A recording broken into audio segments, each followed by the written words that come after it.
दोस्तों, बिहार राज्य पथ परिवहन निगम द्वारा एक भर्ती को निकाली गई है। ये जो भर्ती रहने वाली है टाइपिस्ट की रहने वाली है। ये वैसे अभ्यर्थियों के लिए अच्छी अपॉर्चुनिटी है जो कंप्यूटर का नॉलेज रखते हैं और कंप्यूटर ऑपरेटर के तौर पे वो काम करना चाहते हैं, क्योंकि यहाँ पे ये जो भर्ती है बिहार राज्य पथ परिवहन निगम प्रधान कार्यालय पटना द्वारा निकाला गया, जो कि टंकक यानी टाइपिस्ट के पदों पे निकाला गया है। ये जो भर्ती होने वाली है संविदा पे आधारित होने वाली, जो भी इच्छुक उम्मीदवार है उनसे आवेदन आमंत्रित किया जा रहा है। उनको आवेदन जो करना है, जिसका भी अंतिम तिथि जारी कर दिया गया। आपको बता दें, फिलहाल यह जो आपका नियोजन योगदान होगा तिथि 1 वर्ष के लिए ही होगा। आपको अगर आपका काम अगर उनको पसंद आता है तो ये अवधि बढ़ाया जा सकता है, लेकिन फिलहाल 1 सालों के लिए आपको काम यहाँ पे दिया जाएगा। अब समझते हैं कि इस जॉब के लेने के लिए आपकी क्या योग्यता होगी। सारी जानकारी हम समझेंगे। आपसे रिक्वेस्ट है वीडियो को अंत तक देखिए ताकि सारी जानकारी आपको प्रॉपर ढंग से समझ में आ पाए। बहुत सारे कैंडिडेट नोटिफिकेशन डाउनलोड करना चाहते हैं तो डाउनलोड आप कर पाएंगे बिहार कंप्यूटर टाइपिस्ट रिक्रूटमेंट, जिस पे क्लिक करेंगे तो यहाँ पे भी सारी जानकारी बारीकी से समझाई गई। आप सारी जानकारी को पढ़ भी सकते हैं। इसका लास्ट डेट जो है 17 नवंबर 2022 रखा गया और इसको डाउनलोड करने के लिए ऑफिशियल नोटिफिकेशन आपको यहाँ पे लिंक मिल जाएगा, जिसको आप डाउनलोड कर पाएंगे। आइए सारी जानकारी हम समझते हैं इसमें। जैसे ये जो पद है आपका टंकक का है, जिसको टाइपिस्ट बोला जाता है, जिसके लिए टोटल जो पद रखा गया 35 पदों पे ये बहाली रहने वाली है, जिसके लिए आपका प्रति माह मानदेय जो दिया जाएगा 15,500 रुपये आपको दिए जाएंगे। उसके लिए जो कैंडिडेट फॉर्म भरना चाहते हैं उसके लिए जो आहर्ता है कम से कम इंटरमीडिएट पास होनी चाहिए। उसके अलावे मान्यता प्राप्त संस्थान से उनको एडीसी की सर्टिफिकेट होनी चाहिए। एडीसी क्या होता है, जैसे जो भी कैंडिडेट कंप्यूटर अगर सीखे होंगे कहीं भी किसी भी संस्थान से जो मान्यता प्राप्त हो, तो यहाँ पे 2 कोर्स होता है। एक होता है डीसीए, जिसमें कुछ बेसिक जानकारी आपको बताई जाती है, जो 6 महीने का कोर्स होता है, लेकिन डीसीए उससे थोड़ा सा एडवांस होता है जो 1 सालों का होता है। तो यहाँ पे 1 साल वाला जो कोर्स है एडीसीए आपके पास होना जरूरी है।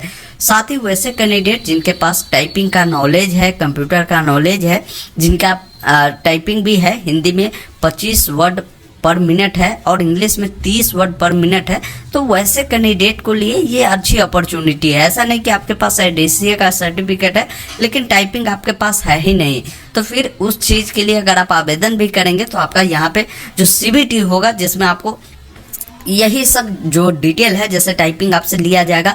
और यहाँ पे ये भी बोला गया है कि आपका अंग्रेजी टाइपिंग के अलावे पत्र एवं टिप्पणी प्रारूपण का ज्ञान होना चाहिए। कहने का मतलब है कि इनका जो कोई भी लेटर अगर आपको बोल दिया जाए कि लिखना है तो वो आप कैसे लिखते हैं उसकी भी टेस्ट आपको ली जाएगी, जो कि सीबीटी में आपको ली जाएगी, इंटरव्यू होगी, तो ये सब डिटेल आपसे पूछी जाएगी। तो इस प्रकार का नॉलेज है तभी आप भरिए, क्योंकि बहुत सारे कैंडिडेट ऐसे नॉलेज रखते हैं। अगर आपके पास नहीं है तो बिल्कुल नहीं भरिए, क्योंकि किन्हीं को यहाँ पे मौका मिल पाए।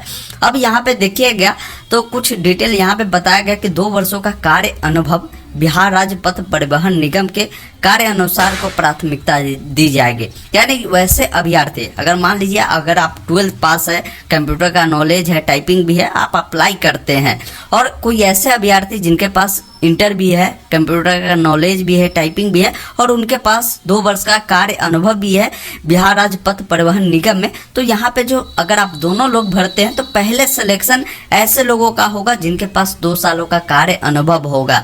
अगर ऐसे अभ्यर्थी आवेदन नहीं करते हैं, जिनके पास कार्य अनुभव नहीं है, तो उस केस में सिर्फ इंटरमीडिएट कंप्यूटर का नॉलेज और टाइपिंग जानने वाले व्यक्ति को यहाँ पे ज्वाइनिंग की जाएगी। तो यहाँ तक आपने सारी जानकारी को समझा।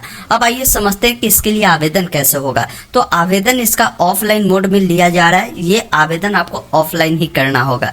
जैसे जो भी इच्छुक उम्मीदवार है उनको अपना बायोडाटा, यहाँ बायोडाटा भी 2 प्रकार का होता है। एक शादी के लिए बनता है, जॉब के लिए जिसको रिज्यूम बोलते हैं। तो आपको रिज्यूम बनानी है जॉब के लिए। अगर आप खुद से बना लेते तो बेटर है, नहीं तो आप किसी भी साइबर कैफे पर जाकर आप बोलिएगा कि जॉब के लिए हमें रिज्यूम बनानी है, जिसमें आपकी सारी डिटेल मेंशन होगी, आपके पिताजी का आपका सारा क्वालिफिकेशन मेंशन होगी। अगर आपके पास कंप्यूटर का नॉलेज है तो वो सारी जानकारी बताएंगे। टाइपिंग के बारे में भी आप उसमें जिक्र करेंगे, एक्सपीरियंस है तो उसके बारे में जिक्र करेंगे।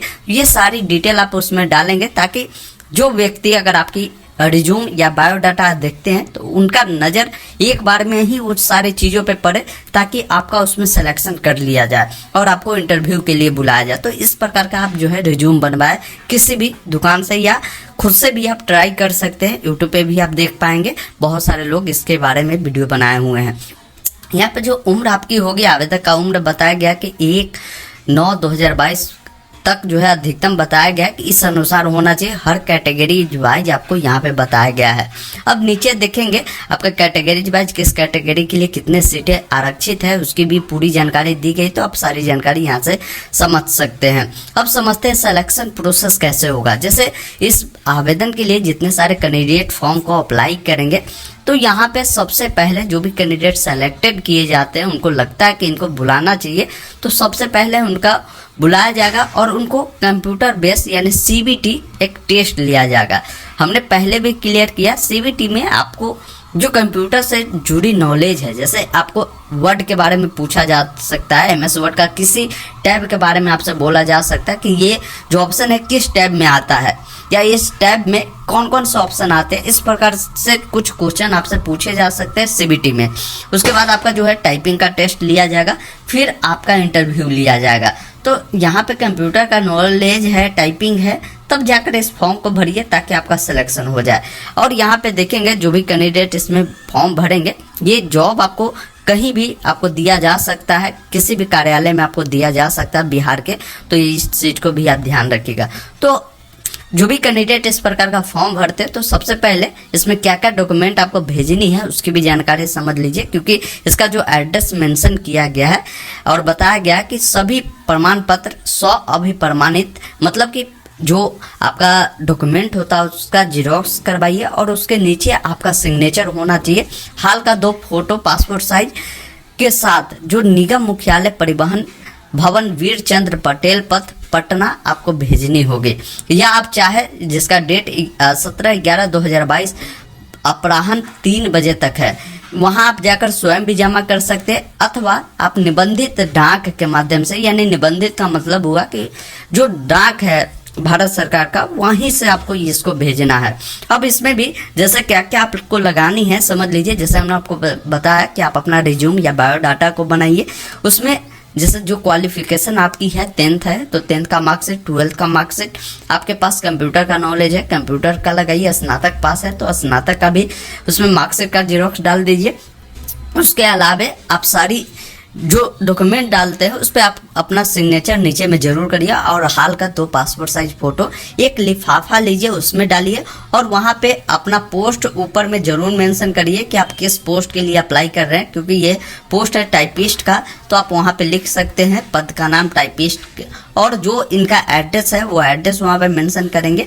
आप उनको वहीं पे आपको भेज देना है। या आप चाहे नज़दीक से अगर नहीं आ रहा है, पटना में अगर आप नहीं रह रहे हैं, तो ये ऑप्शन आपके लिए है कि आप स्पीड पोस्ट कर सकते हैं डाक ऑफिस से। अगर कोई पटना या उसके नज़दीक के हैं तो हाथों हाथ जाकर स्वयं आपको जाना होगा, किसी दूसरे को नहीं भेजना है, आप जाकर इसको जमा कर सकते हैं। तो ये बहाली आ रही थी बिहार में, ये बहाली भी बेहतरीन है ऐसे कैंडिडेट के लिए जिनके पास इस प्रकार का स्किल है और उनको जॉब की सख्त आवश्यकता है, तो उनके लिए ये काफ़ी बेहतरीन